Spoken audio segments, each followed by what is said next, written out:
If you would compare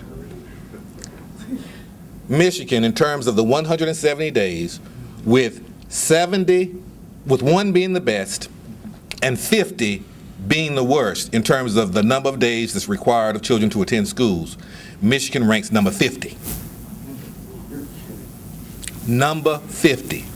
So now, how then will we take the persistently lowest achieving schools across the state, the children who have clearly demonstrated that they are the greatest at risk and the most in need, and give them less, and then make the claim that we're going to close the achievement gap?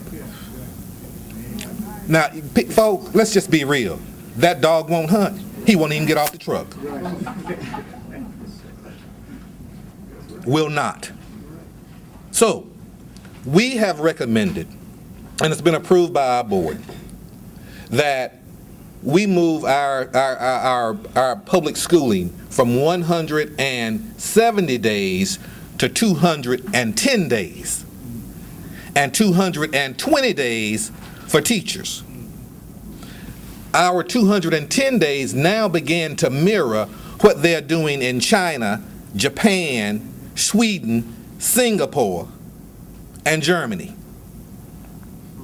If we say we want our children to be able to compete, then we're going to have to give them that which they need and the tools to do so, which is why we're also recommending, and the board has approved, that we move our schools to what we call student-centered learning, making sure that there is an individualized education plan for every single child, and move away from the notion that one size fits all. Now, what does this mean? Let's just say if everyone in here were bare feet and were in need of shoes, you charge me with going out, bringing shoes back for everybody. I go out and I bring back a size 6.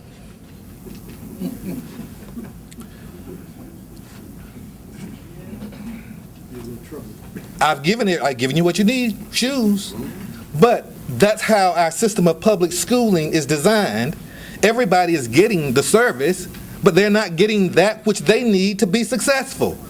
Why would you give me a size 6 when I need a size 9? Give me what I need. That is the whole purpose behind the authority. That is the whole purpose behind how we would deliver educational programs and services for kids. We're going to meet each child where they are. So, when school starts, we will do an assessment across the district. If you test and you're in the 3rd grade, but you test at the 5th grade level, we're teaching you at the 5th grade level. If you're in the 6th grade and you test at the 3rd grade level, we're going to start you at the 3rd grade. We're going to meet you where you are, and this system is not predicated upon the amount of time that you sit in the seat. 9 months, you get promoted to the next grade. You go to school for 9 months, you get promoted to the next grade. And our kids have come to realize, just not in Detroit, but nationally, if you're in the urban core, that I can go to school for 9 months, miss half those days, and still get promoted to the next grade. And then, by the time they get to be seniors, some of them graduate with 4.0s, but they can't make higher than a 13 on the ACT. And then we allow them to don their caps, put on their gowns, march down the aisle to the tune of Pomp and Circumstance, or God of Our Fathers, walk across the stage with their families yelling in the rafters, and we place in their hands a diploma that we all know is not worth the paper that it's written on. And then, me coming in from that, oh, he's from the outside. He don't mean our kids any good. He's here for a hidden agenda. Trying to put things into place, then we get, and I understand why. It's because of the history of Detroit. What's happened here historically, people have come in time and time again. There are no changes. You've had a number of superintendents. You've had a number of emergency managers, and Detroiters are sick and tired of being sick and tired about public education. I get it. I get it. But all I am asking is for the benefit and for the autonomy and flexibility with the support of this community to put a system in place that meet the need of individual children. Now, this system is so simple that a child can explain it. And we're going to allow you to see a 2-minute video.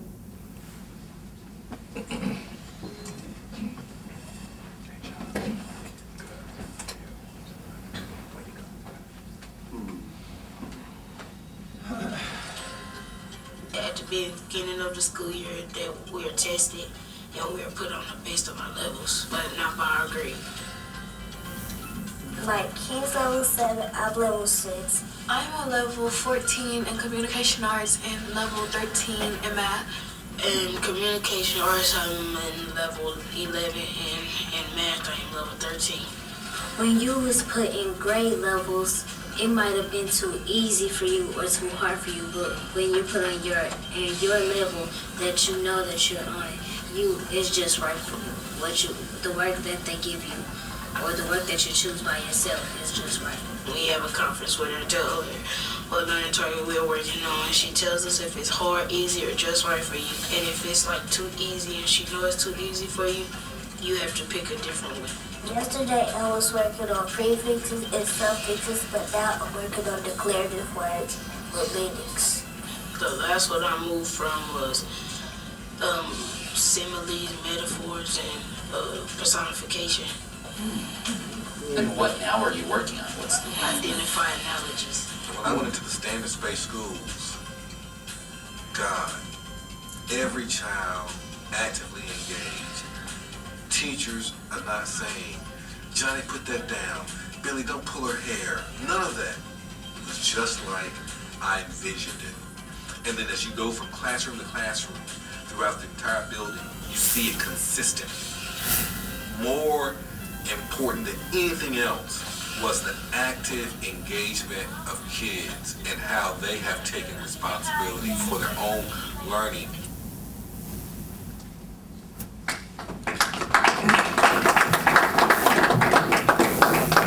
The beauty of that program, and the beauty of that video, is based on the fact that when the interviewer went out to the school to talk to the principal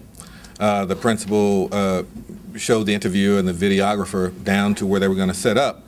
They got all set up, and then the interviewer said to the principal, "Okay, we're ready. Where are the kids?"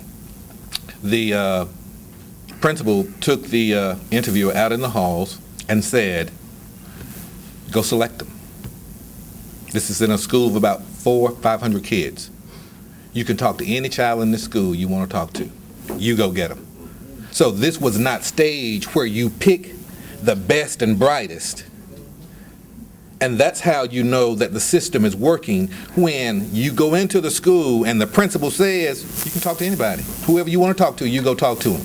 This is a school that was 98% African American, 99% free and reduced lunch. It can work. And when you talk about college readiness, by the time a child gets through high school and get to the point where they are ready for college, then you don't have colleges and universities having to spend millions of dollars to give them remedial programs, because they come into the system already ready and successful. So that is the whole intent behind, and you notice that the children indicated that I'm at this level and I'm at that level, she's at this level. That's because it was individualized to meet their own needs. You had one child who was at a higher level in math, but at a lower level in English. And there are no grade levels in these schools. There's no kindergarten, first grade, third grade, fourth grade, fifth. For what?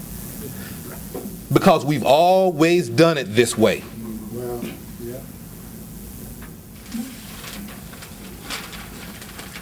So we intend to educate children, meeting them where they are, and making sure that they are being given the best that they can possibly give. Our kids, whether they are in Detroit or whether they're in Birmingham, they need to have unique opportunities to somehow be able to turn the teeny sparks of possibilities within them into open flames of achievement. And we need to really do away with that pipeline from school to prison. And we can do it if we all come together and work in a spirit of cooperation where everything is centered around what's best for children rather than what's best for grown folk. We can do this, and we intend to. So that kind of gives you an overview of what the Education Achievement Authority is, what it is we intend to do. I'm sure you have questions. I don't know if... First of all, thank you, Dr. Covington.